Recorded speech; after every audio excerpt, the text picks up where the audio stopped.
जय हिंद साथियों। जो है मेरा नाम आप सभी का स्वागत है। आज की इस वीडियो में लेकर आए आपके लिए यूपी बोर्ड परीक्षा 2023 का विषय भूगोल का प्रश्न पत्र। और आज के इस प्रश्न पत्र का संकेतांक है 322 AP। सबसे पहले निर्देश पर नजर डाल लेते हैं। पहला निर्देश है सभी प्रश्न अनिवार्य हैं। दूसरा निर्देश है प्रश्न संख्या 1 से 8 तक बहुविकल्पीय प्रश्न है। प्रश्न संख्या 9 से 16 तक अति लघुत्तरीय प्रश्न है, जिनका प्रत्येक का उत्तर लगभग 20 शब्दों में। प्रश्न संख्या 17 से 22 तक लघुत्तरीय प्रश्न है, जिनका प्रत्येक का उत्तर लगभग 50 शब्दों में। और प्रश्न संख्या 23 एवं 24 विस्तृत उत्तरीय प्रश्न है, जिनका प्रत्येक का उत्तर लगभग 150 शब्दों में दीजिए।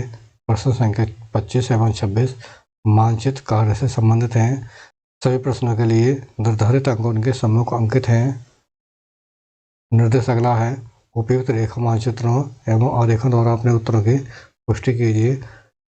अभी तक आपने निर्देशों को देखा। अब निर्देश डाल लेते हैं बहुविकल्प प्रश्नों पर। पहला बहुविकल्प प्रश्न है निम्नलिखित में से कौन मानव भूगोल का आधुनिकतम उपागम प्रस्तुत करता है। विकल्प पहला है स्थानीय संगठन।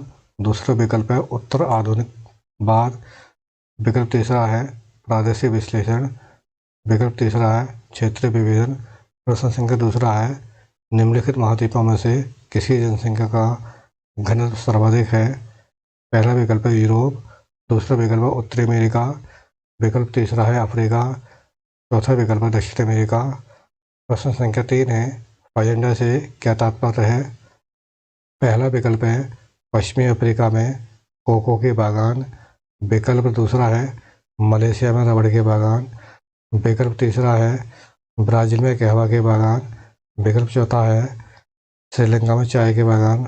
प्रश्न संख्या 4 है यूएसए में निम्नलिखित औद्योगिक क्षेत्र में से किसे जंग का कटोरा से जाना जाता है। पहला विकल्प है महान झील क्षेत्र। दूसरा दक्षिणी अलाबामा क्षेत्र। तीसरा विकल्प है अटलांटिक तटीय क्षेत्र। विकल्प चौथा है पिट्सबर्ग क्षेत्र। प्रश्न संख्या 5 है 2011 की जनगणना के अनुसार निम्नलिखित में से कौन सा राज्य सबसे कम नगरीय है। पहला विकल्प है असम। दूसरा विकल्प है बिहार। तीसरा विकल्प है हिमाचल प्रदेश। चौथा विकल्प है उड़ीसा। प्रश्न संख्या 6 है कर्ष एवं अपकर्ष कारक उत्तरदायी हैं। पहला विकल्प है प्रवास के लिए। दूसरा विकल्प है गंदी बस्तियों के लिए।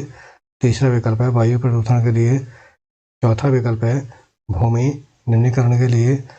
प्रश्न संख्या 7 है निम्नलिखित में से कौन खनिज नगर है। पहला विकल्प है अम्बाला। दूसरा विकल्प है डिगबोई। तीसरा विकल्प है कोलकाता। चौथा विकल्प है चंडीगढ़। प्रश्न संख्या 8 है जल किस प्रकार का संसाधन है। पहला विकल्प है चक्रीय। दूसरा विकल्प है अनवीकरणीय। तीसरा विकल्प है जैविक। चौथा विकल्प है अचक्रीय।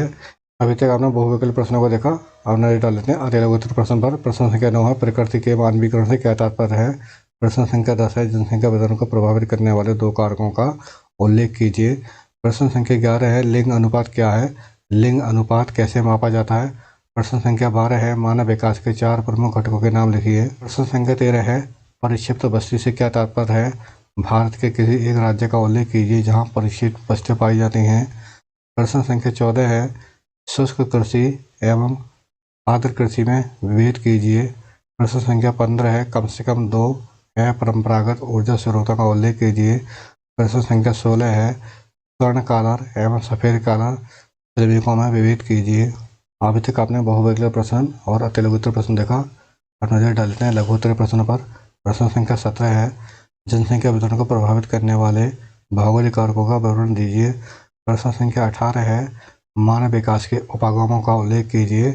प्रश्न संख्या 19 है गहन निर्वाह कृषि की मुख्य विशेषता का उल्लेख कीजिए। प्रश्न संख्या 20 है भारत में ग्रामीण बस्तियों के प्रकारों का विवरण दीजिए। प्रश्न संख्या 21 है साझा संपत्ति संसाधनों पर टिप्पणी लिखिए। प्रश्न संख्या 22 है भारत में जल संरक्षण के महत्व का संक्षिप्त उल्लेख कीजिए। अब नजर डाल लेते हैं विस्तृत उत्तरीय प्रश्न पर। प्रश्न संख्या 23 है पर्यटन के महत्व पर एक टिप्पणी लिखिए। अथवा में प्रश्न दिया गया है सतत पोषणीय विकास के महत्व पर प्रकाश डालिए। प्रश्न संख्या 24 है चतुर्थ क्रियाओं की संकल्पना की विवेचना कीजिए। अथवा में प्रश्न दिया गया है पर्यावरण प्रदूषण के कारणों की व्याख्या कीजिए। अथवा में प्रश्न दिया गया है पर्यावरण प्रदूषण के कारण की व्याख्या कीजिए। अभी तक आपने बहुविकल्पीय, अतिलघु, लघु और विस्तृत उत्तर के प्रश्नों को देखा। अपने डाल लेते हैं मानचित्र संबंधी प्रश्नों पर। प्रश्न संख्या 25 है, भारत के दिए गए रेखा मानचित्र में उपयुक्त चिन्हों द्वारा निम्नलिखित को दर्शाइए तथा उनके नाम भी लिखिए। पहला प्रश्न है, न्यूनतम जनसंख्या घनत्व वाला राज्य है। प्रश्न संख्या दूसरा है, न्यूनतम नगरीय जनसंख्या प्रतिशत वाला राज्य है। प्रश्न संख्या 3 है, पश्चिम बंगाल में कोयले की खान। प्रश्न संख्या 4 है, इस प्रदेश का तेल शोधक कारखाना। प्रश्न संख्या 5 है, गुजरात का राजधानी नगर। ये जो प्रश्न दिए गए हैं ये केवल दृष्टिबाधित परीक्षार्थियों के लिए है, जो कि प्रश्न संख्या 25 के स्थान पर है। ये केवल उन्हीं को करने हैं जो दृष्टिबाधित परीक्षार्थी हैं। प्रश्न संख्या 26 है, विश्व के दिए गए रेखा मानचित्र में उपयुक्त चिन्हों द्वारा निम्नलिखित को दर्शाइए एवं उनके नाम भी लिखिए। पहला प्रश्न है, सर्वाधिक जनसंख्या वृद्धि वाला महाद्वीप। प्रश्न संख्या दूसरा है, भूमध्य सागरीय एक पत्तन यानी बंदरगाह। प्रश्न संख्या 3 है, मध्य अमेरिका की प्रमुख जहाजी नहर। और प्रश्न संख्या 5 है, महान झील क्षेत्र की एक प्रमुख झील। ये जो प्रश्न दिए गए हैं केवल दृष्टिबाधित परीक्षार्थियों के लिए है, जो कि प्रश्न संख्या 26 के स्थान पर है। ये प्रश्न केवल उन्हीं को करने हैं जो परीक्षार्थी दृष्टिबाधित हैं। आज की वीडियो में इतना ही, मिलते हैं अगली वीडियो में एक नए टॉपिक के साथ। यदि आपको ये वीडियो अच्छी लगे तो वीडियो को लाइक करें और यदि आप चैनल पर नए हैं तो चैनल को जरूर सब्सक्राइब करें। मिलते हैं अगले वीडियो में नए टॉपिक के साथ, तब तक के लिए धन्यवाद।